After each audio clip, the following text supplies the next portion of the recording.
नमस्कार दोस्तों, global learning में आपका स्वागत है। आज हम भारत के इतिहास के एक ऐसे चैप्टर में जा रहे हैं जो संघर्ष, बलिदान और बदलाव की कहानियों से खचाखच भरा हुआ है। ये कहानी है ब्रिटिश राज के दौरान 150 से भी ज्यादा सालों तक चले किसान प्रतिरोध की। और ये सिर्फ कुछ विद्रोहों का हिसाब किताब नहीं है, बल्कि ये भारत के किसानों के अपने हक के लिए किए गए एक अंतहीन संघर्ष की गाथा है। तो सवाल ये उठता है कि ये जो इतना बड़ा असंतोष था, इसकी जड़ें आखिर थी कहाँ? देखिए, इसके पीछे ना मोटे तौर पर 3 बड़ी वजह थीं। पहली, औपनिवेशिक भू राजस्व नीतियां। अंग्रेजों की इन नई व्यवस्थाओं ने किसानों से उनके पारंपरिक जमीनी हक छीन लिए और उन्हें सिर्फ काश्तकार बनाकर जमींदारों की दया पर छोड़ दिया। दूसरी वजह थी जमींदारों और साहूकारों का जबरदस्त शोषण, मतलब कभी भी किराया बढ़ा देना, जमीन से बेदखल करने का डर और कर्ज का एक ऐसा जाल जिससे निकलना लगभग नामुमकिन था। और तीसरी बात, कैश क्रॉप्स यानी नकदी फसलें उगाने की मजबूरी। सोचिए, किसानों को अपने परिवार का पेट पालने के लिए अनाज उगाने की जगह बेहद कम दामों पर नील और अफीम जैसी फसलें उगानी पड़ती थी। ये सोचना बहुत बड़ी भूल होगी कि ये विद्रोह सिर्फ कुछ इलाकों तक ही सीमित थे। जैसा कि इस नक्शे में साफ दिख रहा है, ये एक अखिल भारतीय प्रतिरोध था। बंगाल की उपजाऊ जमीन से लेकर असम की पहाड़ियों तक और मालाबार के तट से लेकर राजपूताना के रेगिस्तान और पंजाब के मैदानों तक असंतोष की आग सचमुच हर जगह सुलग रही थी। हर इलाके की अपनी कहानी थी, लेकिन शोषण के खिलाफ लड़ने का जज्बा एक ही था। तो चलिए इस प्रतिरोध के एकदम शुरुआती दौर में चलते हैं। ये वो विद्रोह थे जो अक्सर बिना किसी खास प्लानिंग के अचानक भड़क उठते थे, और इनकी शुरुआत हुई बंगाल से, जो उस वक्त ब्रिटिश शोषण का गढ़ हुआ करता था। बंगाल में हुए 2 शुरुआती विद्रोहों पर जरा नजर डालते हैं। एक तरफ था नारकेल बेरिया विद्रोह, जिसे लीड कर रहे थे टीटू मीर। यह संघर्ष था हिंदू जमींदारों के खिलाफ जिन्होंने दाढ़ी पर टैक्स लगा दिया था, और साथ ही ब्रिटिश नील बागान मालिकों के खिलाफ भी। और दूसरी तरफ था पागलपंथी विद्रोह। यह एक तरह का सेमी रिलीजियस ग्रुप था जिसने टीपू के नेतृत्व में जमींदारों के जुल्म के खिलाफ किसानों को इकट्ठा किया। कमाल की बात यह है कि दोनों विद्रोहों की वजह भले ही अलग अलग थीं, लेकिन उनका अंजाम एक ही हुआ। ब्रिटिश सेना ने उन्हें बड़ी बेरहमी से कुचल दिया। इसके बाद आता है फराजी विद्रोह, जिसे हाजी शरीयतुल्लाह के बेटे दूदू मियां ने एक बहुत ही ताकतवर आंदोलन बना दिया। शुरू तो ये एक सामाजिक धार्मिक सुधार के तौर पर हुआ था, लेकिन बहुत जल्दी ये जमींदारों के खिलाफ एक हिंसक संघर्ष में बदल गया। दूदू मियां का नारा था, सारी जमीन खुदा की है। ये आंदोलन इतना पॉपुलर हुआ कि आखिर में ये वहाबी आंदोलन में जाकर मिल गया, जो उस समय का एक और बड़ा ब्रिटिश विरोधी आंदोलन था। अच्छा, बंगाल से दूर दक्षिण में मालाबार तट पर भी असंतोष की आग भड़की हुई थी। यहाँ मोपला किसानों पर दबाव अपनी हदें पार कर चुका था। लगातार बढ़ता रेवेन्यू, छोटी होती जमीनें और अधिकारियों के अत्याचारों ने मिलकर 1836 से 1854 के बीच लगभग 22 हिंसक विद्रोहों को जन्म दिया। इन शुरुआती विद्रोहों का तरीका अक्सर हिंसक और बहुत लोकल होता था, जो सीधे अपने ऊपर जुल्म करने वालों को निशाना बनाते थे। साल 1857 ये भारतीय इतिहास में एक मील का पत्थर है। ये सिर्फ एक सिपाही विद्रोह नहीं था, बल्कि ये वो मोड़ था जब किसान आंदोलनों का पूरा कैरेक्टर ही बदल गया। एक बहुत बड़ा बदलाव आया। 1857 के महाविद्रोह में किसानों ने विदेशी शासन से लड़ने के लिए अपने लोकल लीडर्स का साथ दिया और जम के संघर्ष किया। लेकिन इस विद्रोह के बाद सीन पूरी तरह बदल गया। किसानों में अपने अधिकारों को लेकर एक नई जागरूकता पैदा हुई। अब संघर्ष सिर्फ गुस्से का नतीजा नहीं था, बल्कि ज्यादा ऑर्गेनाइज्ड, शांतिपूर्ण और कानूनी दावपेच पर फोकस हो गया। और इसका एक पहला नतीजा था 1859 का बंगाल किराया अधिनियम, जिसने पहली बार किसानों को जमीन पर कुछ सीमित अधिकार दिए। इस टेबल को देखिए, ये फर्क और भी साफ हो जाता है। 1857 से पहले के आंदोलन लोकल थे, अलग थलग थे और अक्सर हिंसक होकर अचानक भड़क उठते थे। लेकिन 1857 के बाद के आंदोलनों का दायरा बहुत बड़ा था। वो काफी हद तक शांतिपूर्ण और संगठित थे, और उनका मकसद कानूनी और सिस्टम में बदलाव लाना बन गया था। इस नए और ज्यादा स्ट्रैटेजिक किसान विरोध का सबसे बड़ा और सबसे अच्छा उदाहरण है बंगाल का नील विद्रोह। सारी समस्या की जड़ थी ददनी प्रथा।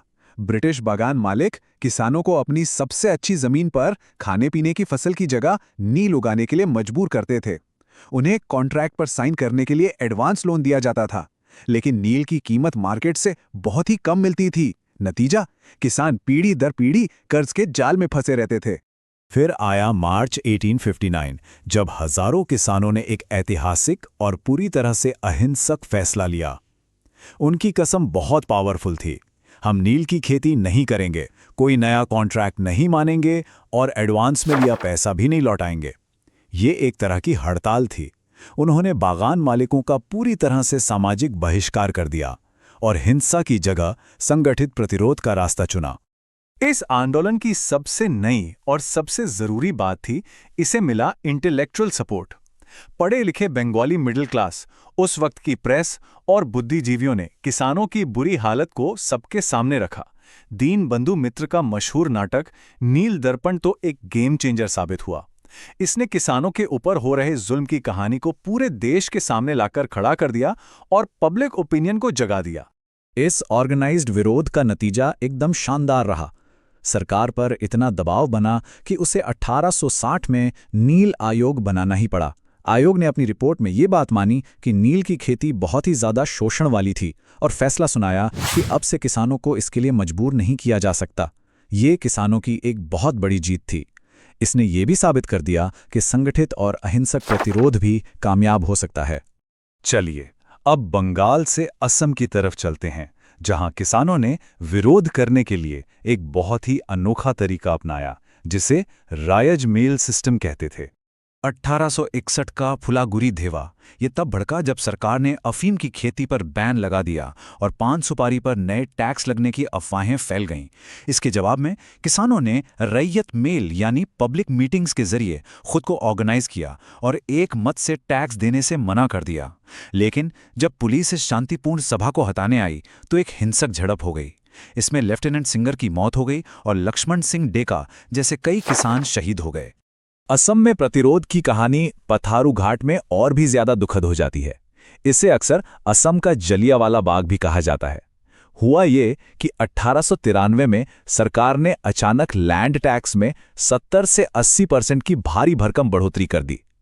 इसके विरोध में 28 जनवरी 1894 को पथारू घाट में एक शांतिपूर्ण रैयत मेल इकट्ठा हुआ, लेकिन अधिकारियों ने इसे गैर कानूनी घोषित कर दिया और पुलिस ने बिना किसी वार्निंग के निहत्थे किसानों पर अंधाधुंध गोलियां चला दी, जिसमें सैकड़ों किसान मारे गए। अब हम भारत के सबसे लंबे और शायद सबसे कॉम्प्लेक्स किसान संघर्ष की तरफ बढ़ते हैं। यह है राजस्थान का बिजौलिया आंदोलन। ये संगठित किसान प्रतिरोध का एक बेहतरीन उदाहरण था और जानते हैं, ये लगभग 44 सालों तक चला। इस महासंघर्ष की शुरुआत हुई 1897 में। इसकी वजह थे धाकड़ जाति के किसानों पर लगाए गए 84 तरह के टैक्सेस और बेगार प्रथा, मतलब जबरदस्त मजदूरी। साधु सीताराम दास के लोकल लीडरशिप में किसानों ने एक बहुत ही अनोखा लेकिन शांतिपूर्ण फैसला लिया। उन्होंने तय किया कि वो अपनी ही जमीन पर जुताई नहीं करेंगे और कोई टैक्स भी नहीं देंगे। 1915 के बाद विजय सिंह पथिक के नेतृत्व में इस आंदोलन ने एक नई नेशनल स्ट्रेटजी अपनाई।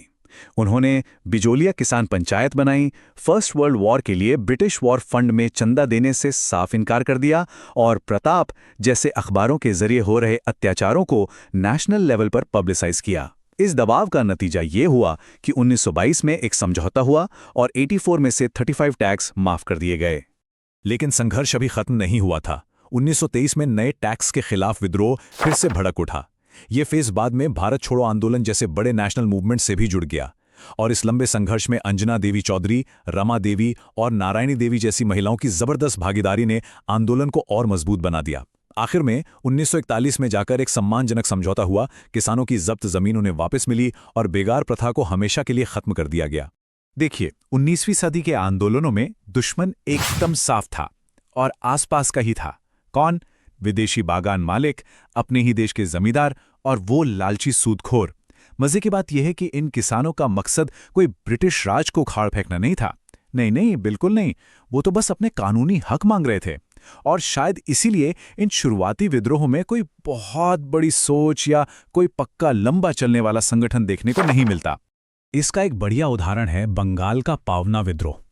यहां किसान जमींदारों को हटाने के लिए नहीं लड़ रहे थे, बल्कि मजेदार बात यह है कि वो उन्हीं के बनाए कानूनों का इस्तेमाल करके उन्हें जवाबदेह बना रहे थे। उन्होंने अपने संघ बनाए, किराया देना बंद कर दिया और सीधा कोर्ट पहुंच गए। और सबसे खास बात क्या थी पता है? इस आंदोलन में हिंदू और मुस्लिम किसान दोनों कंधे से कंधा मिलाकर अपने एक ही दुश्मन के खिलाफ खड़े थे। अब चलते हैं दक्कन की तरफ। यहां एक इकोनॉमिक क्राइसिस ने एक खुले विद्रोह को जन्म दे दिया। हुआ यूं कि किसान पहले से ही भारी टैक्स और 1864 में कपास की कीमतों में आई भारी गिरावट से परेशान थे।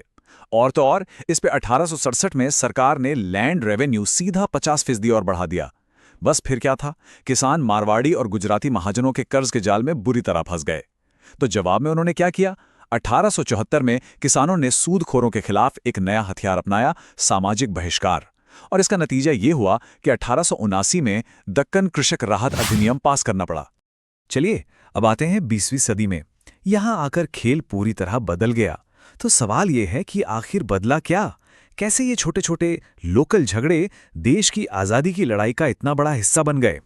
आइए समझते हैं। 20वीं सदी में एक बहुत बड़ा शिफ्ट आया। अब किसानों का दुश्मन कोई लोकल जमींदार नहीं था, वो तो बस एक मोहरा था। असली दुश्मन थी पूरी की पूरी ब्रिटिश औपनिवेशिक व्यवस्था। अब किसानों की लड़ाई सिर्फ अपनी जमीन बचाने की लड़ाई नहीं रह गई थी, बल्कि ये देश को आजाद कराने की लड़ाई बन चुकी थी। और इस बार उन्हें राष्ट्रवादियों और बड़े बड़े विचारकों का भी पूरा साथ मिला।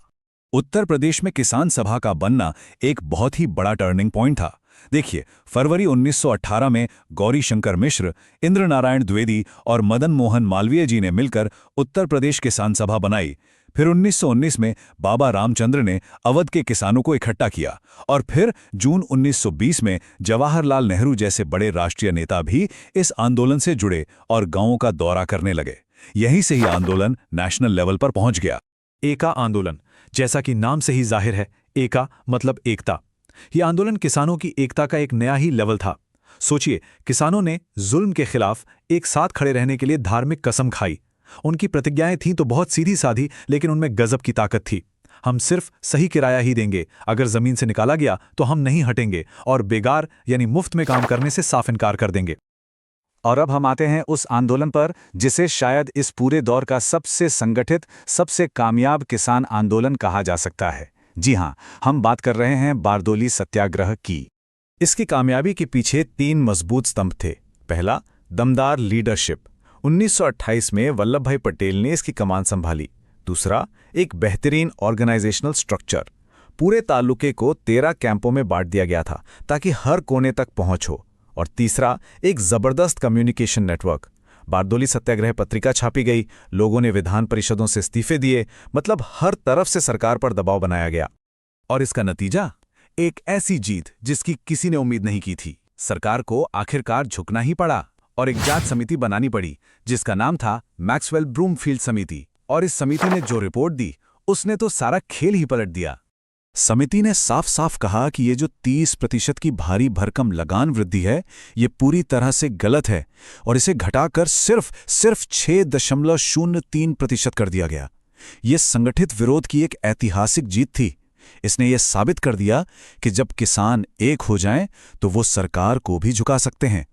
ये जीत इतनी बड़ी थी, इतनी असरदार थी कि इस कामयाब और संगठित आंदोलन से खुश होकर बारदोली की महिलाओं ने वल्लभ भाई पटेल को एक उपाधि दी, सरदार यानी लीडर। और बस उसी दिन से वो हमेशा के लिए सरदार पटेल बन गए। अब हम भारत की आज़ादी से ठीक पहले हुए एक बड़े किसान आंदोलन को देखते हैं। ये दिखाता है कि तब तक प्रतिरोध का तरीका कितना मॉडर्न हो चुका था। पंजाब का हरसे छीना मोर्चा पिछले आंदोलनों से काफी अलग था। ये एक मॉडर्न और पूरी तरह से राजनीतिक आंदोलन था। मुद्दा ये था कि सरकार ने सिंचाई के आउटलेट, जिसे मोघा कहते हैं, उसकी डिजाइन बदल दी थी, जिससे किसानों के खेतों तक पानी कम पहुंचने लगा। कम्युनिस्ट पार्टी के नेतृत्व में ये एक बहुत ही अनुशासित और ऑर्गेनाइज्ड विरोध था। हजारों गिरफ्तारियों के बावजूद किसानों का हौसला नहीं टूटा और आखिर में सरकार को झुकना पड़ा और पुरानी सिंचाई व्यवस्था को बहाल करना पड़ा। तो अगर हम इस पूरी यात्रा को संक्षेप में देखें तो एक साफ पैटर्न नजर आता है। 19वीं सदी के शुरुआती विद्रोह जैसे नारकेलबेरिया ज्यादातर लोकल और हिंसक थे, लेकिन 20वीं सदी आते आते बिजौलिया और हरसेचीना जैसे आंदोलन कहीं ज्यादा ऑर्गेनाइज्ड, लंबे चलने वाले, शांतिपूर्ण और राष्ट्रीय चेतना से गहराई से जुड़े हुए थे। ये किसानों के संघर्ष की रणनीति में एक बहुत बड़ा डेवलपमेंट था। और ये सब हमें एक बहुत ही जरूरी सवाल पर लाकर छोड़ देता है। इन किसान आंदोलनों ने न केवल भारत के स्वतंत्रता संग्राम की नींव रखी, बल्कि आज भी सामाजिक और आर्थिक अधिकारों के लिए जो लड़ाई चल रही है, उसे कैसे प्रभावित किया। इन संघर्षों की विरासत आज भी उतनी ही रेलेवेंट है। ये हमें संगठित प्रयासों की ताकत की याद दिलाती है, चाहे वो जमीन के अधिकारों की लड़ाई हो या फसलों के सही दाम की। ये हमें सिखाता है कि न्याय का संघर्ष लंबा हो सकता है, लेकिन अगर एकजुट होकर कोशिश की जाए तो बदलाव मुमकिन है। यदि वीडियो अच्छी लगी हो तो चैनल को सब्सक्राइब करें। धन्यवाद।